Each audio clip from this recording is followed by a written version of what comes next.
Hello, thank you very much for watching this video. This video is gonna be split in two parts. On the first one, I'm gonna try to briefly explain what gitmod is, and on the second part, I'm gonna do a very brief demo about what it does. First of all, gitmod is a Fuse-based program to create a virtual file system in userland, which basically means that from user space, we're able to tell the kernel about the contents in terms of files and directories and their properties on a given mount point. What gitmod does is presents the contents of a treeish from a given Git repo. In other words, gitmod will be able to provide the contents of a branch, a tag, a revision, or a given tree. If the reference that you ask gitmod to track moves inside the repository, it will start displaying updated content.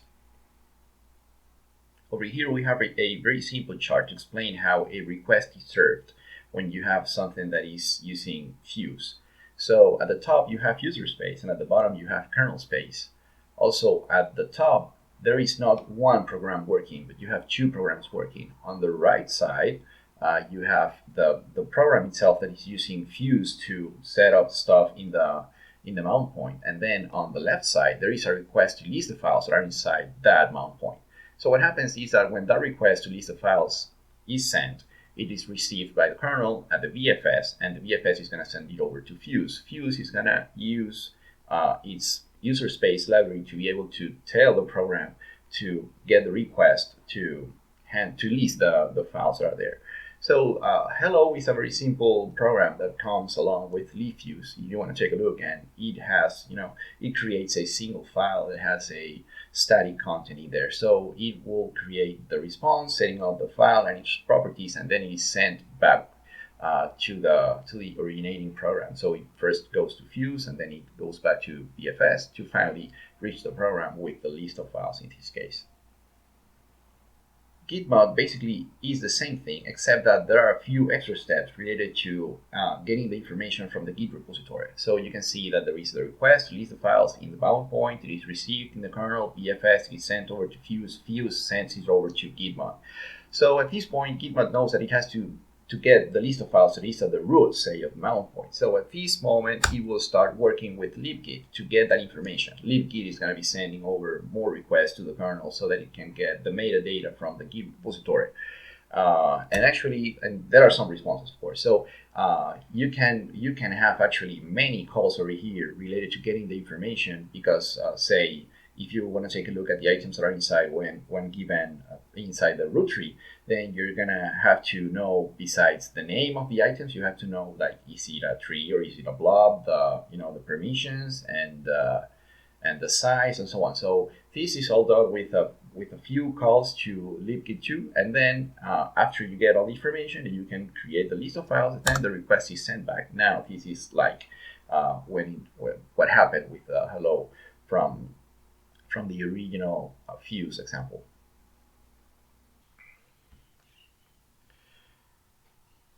Now let's do a very simple demo about gitmod, what gitmod can do. First of all, we have two parts. The top part is a browser. That is what I'm going to be showing some different bootstrap templates that I have set up.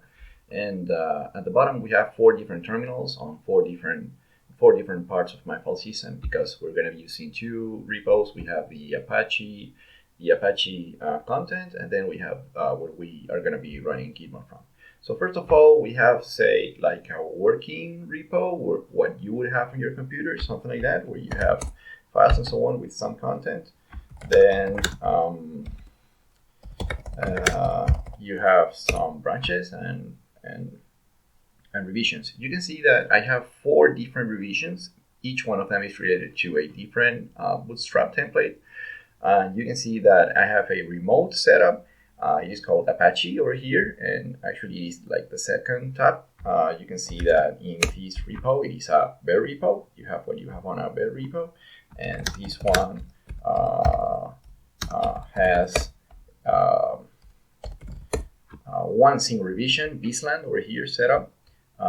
Finally, over here, not finally, but over here we have the Apache, the root of what Apache is serving right now. You can see that at the URL I am calling for Bootstrap, And that means that over here we have a bootstrap directory. Over here we have one index file.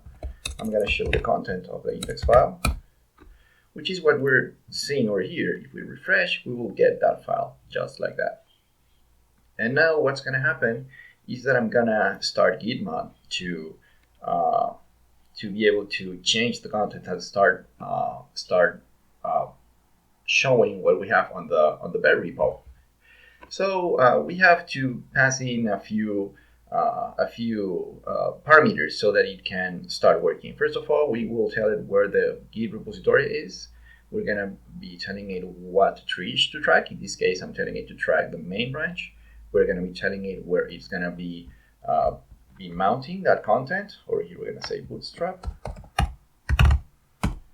And then there are some additional parameters that I'm using. The most important one is that I'm giving access to those files to the user that Apache process is working on, and also I am allowed. This is from Fuse. If you don't set this last parameter, then it actually doesn't work. You have to provide these parameters so that you're able to see the content. So I'm gonna be running it. Perfect. Now, if we refresh, we're gonna be able to see like what we had set up on that branch, which is bslan. If you remember from the first revision, that is what we had on that repository. So you can see here that we had bslan set up over here on the main branch. So now I'm gonna first push Moderna to the main branch in Apache. So I'm gonna do git push Apache, and then I say Moderna, and put it in the main branch. So after I have pushed it, if I refresh, I get the Moderna look, the Moderna template. Nice. If I try with vspage, the same thing is going to happen. So vspage. After pushing, we refresh, we get vspage. And then finally, if we try with Mamba, you get the content from Mamba. Perfect. As a final thing, we're going to go back to the first one. What was the name of that one? Let us see, bslan. So bslan. If I try bslan, of course, I have to force push, otherwise it's not going to work. And there you have it, bslan.